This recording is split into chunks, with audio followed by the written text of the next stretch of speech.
Καλώς ήρθατε στην εκπομπή μου. Στο σημερινό μας επεισόδιο θα αναφερθούμε στην αυτοπεποίθηση και τη διατροφή. Έτσι λοιπόν, πολλοί άνθρωποι στεκόμαστε στο φαίνεστε, δηλαδή στο εξώφυλλο ενός βιβλίου και όχι στο είναι, εκεί δηλαδή που βρίσκεται η ουσία, τα κεφάλαια ενός βιβλίου. Πράγματι, αυτό το συγκεκριμένο φαινόμενο το αντιμετωπίζουμε όχι μόνο στη δουλειά μας, αλλά και στην κοινωνία και στην προσωπική μας ζωή.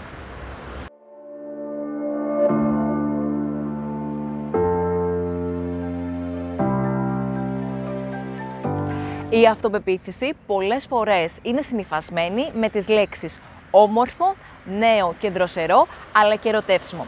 Πράγματι υπάρχουν στερεότυπα τόσο στο γυναικείο φύλο όσο και στο ανδρικό. Ήθιστε να θεωρούνται όμορφες οι γυναίκες οι οποίες είναι ψηλές, αδύνατες και ξανθιές. Αντίστοιχα όμως και οι άντρες τείνουν για τις γυναίκες να είναι πιο όμορφοι όταν είναι ψηλοί και μειώδεις. Πράγματι, στην προϊστορική εποχή, οι γυναίκες επέλεγαν συντρόφους οι οποίοι ήταν πολύ ψηλοί και είχαν μεγάλη σωματική και μυϊκή διάπλαση, διότι είχε φανεί πως ήταν πιο εύρωστοι, δηλαδή πιο υγιείς και ήταν εξελικτικά πιο ισχυροί, άρα επιβίωναν τόσο από θηρία όσο και από ακραία καιρικά φαινόμενα. Πάμε να κάνουμε ένα σύντομο flashback στα παλιότερα χρόνια, όπου ήδη από την ιστορία της τέχνης έχουμε δει σε πίνακες αλλά και σε τοιχογραφίες πως τα μοντέλα είχαν κάποια παραπανίσια κιλά. Για εκείνες τις εποχές λοιπόν αυτά τα παραπανίσια κιλά ήταν δείκτης υγείας και ευρωστίας. Θα σας πάω τώρα λίγο πιο σύγχρονα στα προηγούμενα 20-30 χρόνια από την εποχή μας, όπου είχε γίνει τάση στη μόδα να έχουμε στις πασαρέλες ανορεκτικά μοντέλα.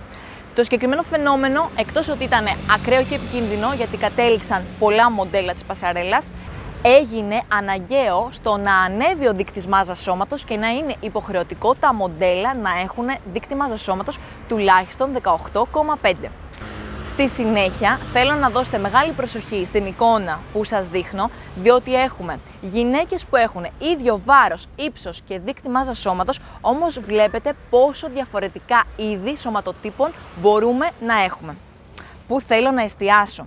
Ότι ο δείκτης μάζας σώματος, όπως είχαμε πει και σε άλλο επεισόδιο, σας παραθέτω το link εδώ, είναι ένας αδρός δείκτης του γενικού πληθυσμού και δεν πρέπει να συγχέεται με τίποτε άλλο εκτός από την υγεία. Πράγματι, οι αθλητές που έχουν πολύ μεγάλη μυϊκή μάζα, στο δείκτη μάζας σώματος μπορούμε να τους βρούμε υπέρβαρους ή και παχύσαρκους. Οπότε γι' αυτό το λόγο σας έχω εξηγήσει ότι δεν ισχύει για αυτούς αυτή η κατάταξη. Στο κομμάτι της αυτοπεποίθησης σημαντικό ρόλο διαδραματίζουν τα μέσα μαζικής ενημέρωσης, τα social media και οι εκάστοτε τάσεις της μόδας.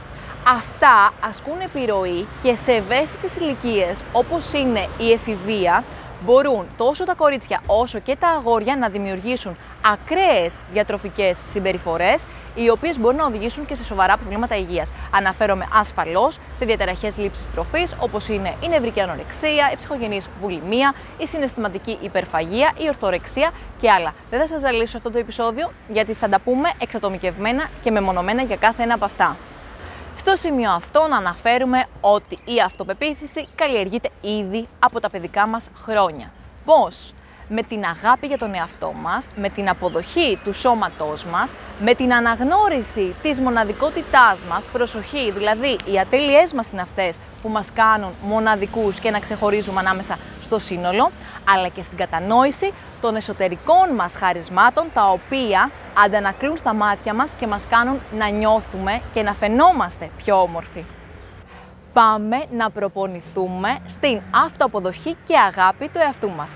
Πρώτα απ' όλα πρέπει να εκτιμούμε και να είμαστε ευγνώμονες που είμαστε υγιείς και αρτιμελείς. Επόμενο είναι να σεβόμαστε, να φροντίζουμε και να προστατεύουμε το σώμα μας έτσι ώστε να παραμείνουμε υγιείς. Σας παραθέτω το link με το ανοσοποιητικό σύστημα στο οποίο περιέχονται και χρήσιμες πληροφορίες για το COVID-19. Στη συνέχεια τρεφόμαστε σωστά και υγιεινά. Σας παραθέτω το link με τη μεσογειακή πυραμίδα. Επόμενο είναι να ενυδατωνόμαστε επαρκώς. Σας παραθέτω το link με το νερό. Πρέπει να ξεκουραζόμαστε ποιοτικά. Σας παραθέτω και τα δύο link για τον ύπνο.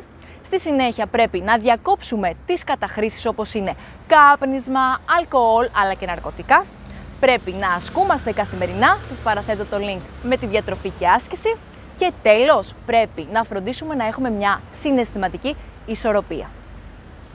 Εάν κάνουμε όλα τα παραπάνω, οδηγούμαστε σε ένα υγιές δείκτη μάζας σώματος, σε ένα ξεκούραστο και λαμπερό πρόσωπο, σε ένα λαμπερό δέρμα και λαμπερά μαλλιά, έχουμε συναισθηματική γαλήνη και ευεξία μέσα μας και καθυστερείται η προώρη γύρανση. Άρα είμαστε και πιο υγιείς και πιο όμορφοι. Ακούστε με λίγο προσεκτικά. Δεν χρειάζεται να είμαστε όλοι αδύνατοι για να νιώθουμε καλά. Στην πραγματικότητα η λέξη αδύνατος προέρχεται από το α το στερητικό και τη λέξη δυνατός. Άρα λοιπόν δεν θέλουμε να είμαστε δυνατοί? Ασφαλώς και όχι. Τι πρέπει να κάνουμε?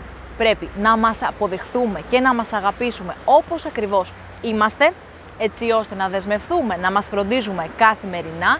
Σαφώς και αυτή η αγάπη και η φροντίδα θα ακτινοβολεί και μέσα μας και έξω μας. Με αποτέλεσμα να είμαστε και πιο νέοι και πιο όμορφοι, αλλά και καλύτεροι άνθρωποι.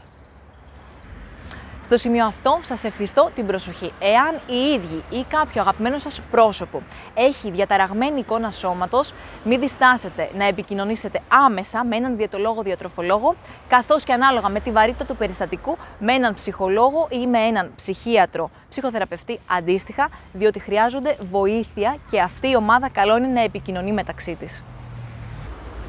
Σαν διαιτολόγος, πριν κλείσουμε αυτή την εκπομπή, θέλω να μοιραστώ μαζί σας κάτι το οποίο θέλω να θυμάστε. Η τροφή μας είναι το καύσιμό μας. Σκεφτείτε λοιπόν πως αν δεν τραφούμε σωστά δεν θα μπορούμε να αναπνέουμε, δεν θα μπορούμε να σκεφτόμαστε, δεν θα μπορούμε να ασκούμαστε.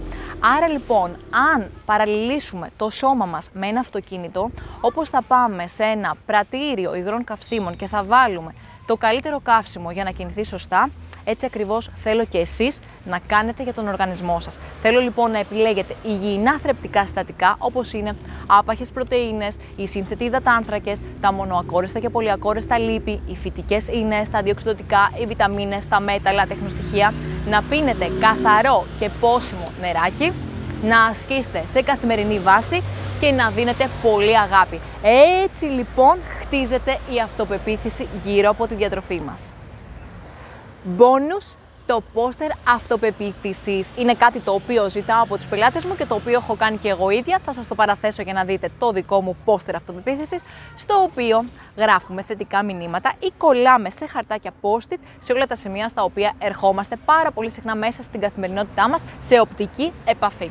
Σε αυτό λοιπόν βάζουμε φωτογραφίες στις οποίες έχουμε τα αγαπημένα μας μέρη, κάνουμε τα αγαπημένα μας χόμπι, έχουμε τα αγαπημένα μας πρόσωπα ή ακόμα και τα κατοικίδια μας. Μπορούμε να βάλουμε ή δικά μας λόγια ή αυτοκόλλητα ή glitter ή να κόψουμε κάποια quotes που μας έχουν εντυπωσιάσει και μας εκπέμπουν μια θετική διάθεση και τονώνουν την αυτοπεποίθησή μας, το οποίο πρέπει να το τοποθετήσουμε σε ένα μέρος από το οποίο περνάμε πολύ συχνά μέσα στη διάρκεια της ημέρας και μπορούμε να το διαβάζουμε εύκολα.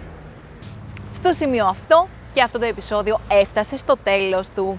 Εάν σας άρεσε λοιπόν αυτό το βίντεο, μπορείτε να κάνετε like και share με τους αγαπημένους σας. Για απορίες ή σχόλια τα αφήνετε κάτω από αυτό το βίντεο και θα σας απαντήσω άμεσα. Εάν θέλετε να επικοινωνήσετε μαζί μου, μπορείτε να με βρείτε εδώ. Εάν δεν έχετε κάνει εγγραφή στο κανάλι μου, κάντε το τώρα και πατήστε την καμπανούλα για να ενημερώνεστε για τις προσεχείς ενημερώσεις. Τέλος, μπορείτε να με ακολουθήσετε σε Facebook, Instagram και LinkedIn. Εμείς ανανεώνουμε το ραντεβού μας σε μία εβδομάδα ακριβώς. Μην λείψει κανείς. Φιλιά πολλά. Γεια σας!